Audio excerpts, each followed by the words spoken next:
Pemirsa, Presiden Prabowo Subianto sore tadi melantik Menteri Pendidikan Tinggi Sains dan Teknologi Brian Yuliarto. Brian Yuliarto menggantikan Satrio Sumantri Brojonegoro yang sebelumnya menjabat sebagai Mendikti-Saintek. Dan ini merupakan reshuffle Kabinet Merah Putih yang pertama. Apakah ini adalah alarm bagi para menteri untuk segera berbenah dan menjadi pemicu agar bekerja lebih baik lagi? Kita akan membahasnya lebih dalam dengan pengamat politik Adi Prayitno. Selamat malam, Mas Adi. Selamat malam, Mas. Baik, Mas Adi, tanggapan Anda soal reshuffle yang belum 6 bulan jalannya kabinet ini seperti apa? Ya, saya kira ini sebagai salah satu bentuk keseriusan dari pemerintah. Dalam hal ini Presiden Prabowo Subianto untuk menunjukkan kepada publik, khususnya kepada para menterinya, bahwa Prabowo cukup serius untuk mewujudkan bagaimana program-program strategis yang pro dengan rakyat itu bisa diimplementasikan dengan nyata ya. Oleh karena itu, jika ada pembantu, kemudian seperti menteri, kepala badan, wakil menteri, mereka itu tidak perform, tidak sesuai dengan harapan kinerjanya, maka ya direshuffle, dan ini yang terjadi. Makanya tidak mengherankan, saya selalu mengatakan bahwa reshuffle yang begitu cepat dilakukan oleh Prabowo Subianto itu adalah semacam ultimatum politik kepada menteri-menteri yang lain supaya mereka itu bisa bekerja dengan maksimal. Itu artinya apa? Menteri-menteri yang lain ini seharusnya berbenah, mereka itu semakin kinclong kinerjanya supaya akselerasi dari keinginan Prabowo Subianto supaya program-program yang dinilai pro rakyat itu bisa tuntas dalam periode ini. Oleh karena itu bagi saya ini tentu keputusan yang sangat mengejutkan karena dilaksanakan begitu tiba-tiba, tapi publik menyambut baik karena setelah 100 hari kinerja Prabowo dan Gibran, kan banyak sekali sebenarnya catatan-catatan merah yang diberikan oleh rakyat ya, terutama terhadap sejumlah menteri yang memang sejak awal dinilai memiliki kinerja yang tidak baik-baik saja dan bahkan menimbulkan kontroversi di kalangan masyarakat. Saya menduga ada 3 argumen ataupun 3 alasan terkait dengan pencopotan Menteri Pendidikan Tinggi dan Ristek ini, Mas ya. Satu, tentu saja ini tidak terlepas dari kontroversi yang dilakukan oleh Mas Menteri saat itu yang kemudian didemo oleh para stafnya, oleh para ASN di Kementerian Tinggi dan Ristek. Yang kedua sepertinya adalah soal blunder politik ketika memberikan statement bahwa efisiensi anggaran itu berpotensi akan membuat biaya kuliah seperti UKT itu akan mahal, karena biaya kuliah termasuk juga beasiswa itu akan berdampak secara signifikan ketika ada efisiensi, dan tentu itu kontraproduktif dari statement-statement pemerintah yang dimana pemerintah itu mengatakan bahwa urusan pendidikan itu ya mereka itu tidak akan bisa berimbas kepada persoalan kenaikan yang terkait dengan beasiswa. Nah, yang ketiga ya tentu soal stabilitas politik, karena apapun judulnya, mantan Menteri Dikti dan Ristek ini adalah menteri yang sebenarnya tidak terafiliasi dengan partai politik manapun, sehingga kalaupun tahu dicopot tidak ada resistensi, tidak ada efek negatif, apalagi gejolak ya, terutama kepada partai-partai pendukung pemerintah. Jadi 3 aspek ini bagi saya sudah dihitung secara all in, bagaimana persoalan kinerja juga evaluasi, di mana persoalan kinerja terhadap ataupun sikap-sikap blunder yang disampaikan itu juga dievaluasi, tapi yang paling penting stabilitas politiknya juga bisa terawat dengan kondusif. Bahkan kalau mau ditambahkan faktor yang keempat, Mas, bisa saja reshuffle ini adalah sebagai salah satu bentuk jawaban atas protes yang dilakukan oleh mahasiswa yang dilakukan kemarin dan katanya akan berlanjut hari ini terkait dengan Indonesia Gelap. Karena salah satu isu yang dibangun oleh adik-adik mahasiswa itu adalah supaya pendidikan itu tidak mahal dan efisiensi itu tidak mengganggu proses-proses yang terkait dengan proses pendidikan tinggi. Jadi seakan-akan ini semacam obat penawar supaya mahasiswa yang demo kemarin salah satunya yang terkait dengan isu perguruan tinggi, termasuk di dalamnya soal SPP itu supaya tidak naik. Ini jawabannya adalah dengan cara mereshuffle dan mengganti Menteri Pendidikan Tinggi dan Saintek. Saya kira di situ, Mas. Baik, ada 4 isu yang memang menjadi perhatian masyarakat dan sehingga ketika di reshuffle ini tidak bergejolak di tengah masyarakat. Tapi kalau menurut Mas Adi sendiri, ini penggantinya kan merupakan dari guru besar ITB. Kalau melihat dari sejarah ataupun memang profil dari pengganti yang baru ini seperti apa Mas Adi melihat Menteri Pendidikan Tinggi yang baru ini? Ya kalau mau jujur sebenarnya kalau dilihat dari karir akademiknya, Ya. saya kira Pak Brian atau Pak Brian ini cukup mentereng ya.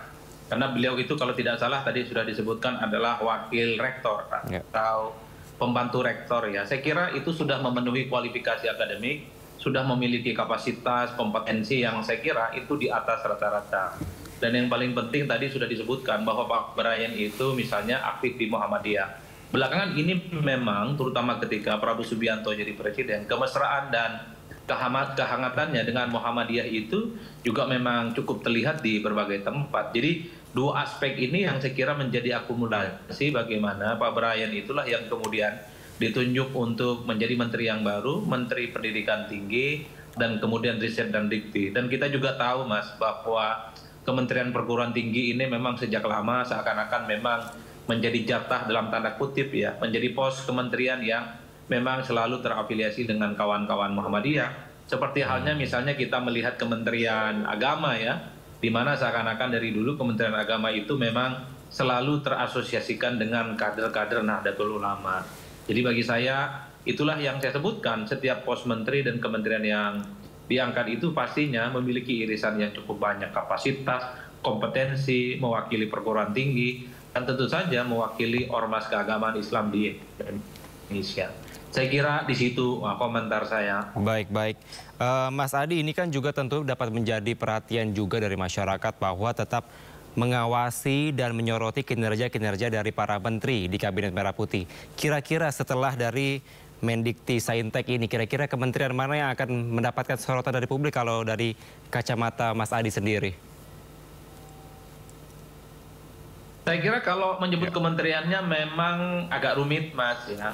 Tapi saya kira dalam 100 hari kinerja sudah sangat kelihatan kan. Menteri-menteri yang dinilai kontroversial dan agak sedikit gagap menerjemahkan bagaimana keinginan Prabowo Subianto dalam rangka untuk melakukan efisiensi anggaran. Misalnya kemarin itu terjadi kelangkaan tabung gas 3 kg ya. Itu kan yang kemudian menyebabkan terjadi kegaduhan dan kekisruhan, dan kementerian yang terkait itu kan sangat layak untuk dievaluasi. Kan itu kalau bicara tentang bahwa evaluasi ataupun pergantian kabinet itu based on kinerja. Bahwa bahkan jauh-jauh sebelumnya ada kementerian yang belum apa-apa sudah minta anggaran yang ratusan triliun ataupun ratusan miliar. Bahkan ada kementerian yang dibuat untuk kepentingan pribadi misalnya. Hal-hal kontroversial semacam ini saya kira memang menjadi catatan-catatan kunci yang selalu menjadi sorotan dari publik. Tapi saya selalu melihat bagaimana pergerakan soal reshuffle di Indonesia. Salah satu kunci yang agak sedikit mustahil dilakukan itu adalah sekalipun ada menteri kinerjanya tidak bagus, sekalipun ada menteri yang kontroversial, sekalipun ada menteri yang selalu disorot oleh publik, kalau posisi menteri tersebut itu adalah mereka orang penting di partai, seperti ketua umum partai, sekjen partai, ataupun wakil ketua umum partai, rasa-rasanya dia sulit tersentuh dari reshuffle. Itu ada kecenderungan yang saya sebut dengan alasan demi stabilitas politik. Bagaimana stabilitas politik itu menjadi kunci supaya tidak ada kegaduhan dan partai-partai pendukung yang ada di Kimplas itu tetap solid. Apalagi beberapa waktu yang lalu kita mendengarkan bagaimana upaya dari pemerintah untuk membangun Kimplas supaya mereka konsisten sampai 5 tahun yang akan datang. Baik.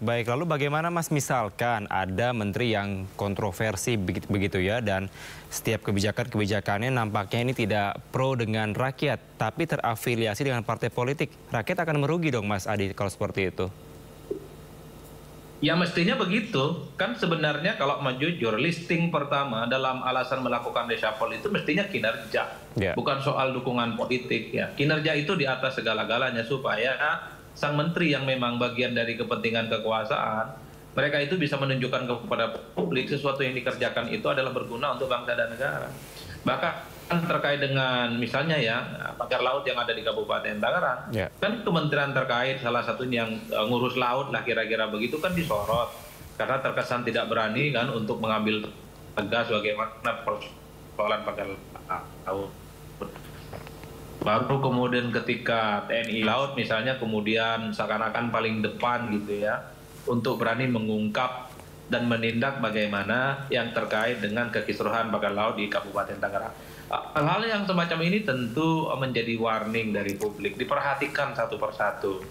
Karena secara prinsip di tengah media yang cukup berkembang, termasuk media sosial yang saya kira cukup agresif perkembangannya, bagi saya sekecil apapun kinerja menteri itu pasti mendapatkan sorotan. Oleh karena itu bagi saya ini menjadi momentum di masa-masa yang akan datang.